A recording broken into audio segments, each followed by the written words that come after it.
Ever since I was a banker, way back in 1977, I was interested in the economy, and I dived deep into economy. And Sri Lanka was then known as a developing nation. And more than 40 years since then, we are still known as a developing nation.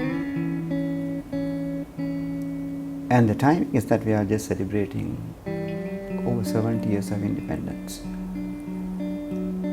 I think it's a time to do a soul search to find out what has independence delivered to us. Where have we come from the day we were given the freedom to administer and craft our destiny? If you go back to the time of independence, when Sri Lanka was seen as a benchmark nation by countries like Singapore, Korea, and even Pakistan,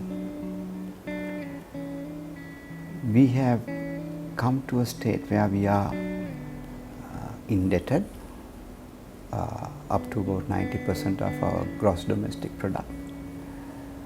We are indebted to the extent that we have to use 95% of our national revenue to pay debt. We are indebted to the extent that our development can only be done through loans and not through investment, because our overall ratings have come down. We are looking at a country that is challenging our own souls. We as a nation are blessed with a tremendous amount of resources. Our nation's 35% of land is capable of being cultivated.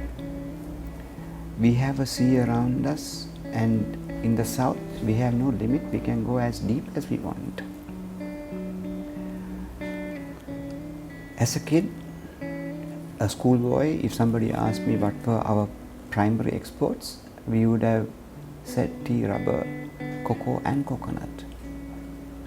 And today we import all of that. We have a coconut research board.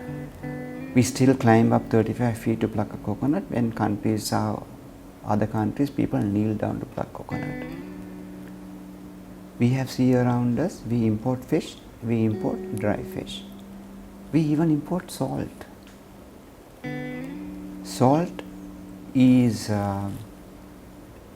mined in most of the countries, but we have the purest and the most natural way of producing salt.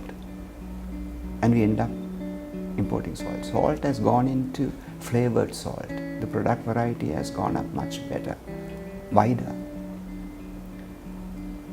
We used to be the number one tea state. We used to be the number one spice state. During the times of Vasco da Gama, he referred to Sri Lanka as a country of spice.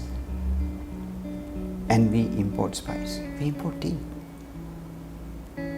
from Kenya, who is competing with us. It may be the purpose of blending, but we still import tea. So as we celebrate independence, I think it's time as a nation to search our souls and to see how did we get here.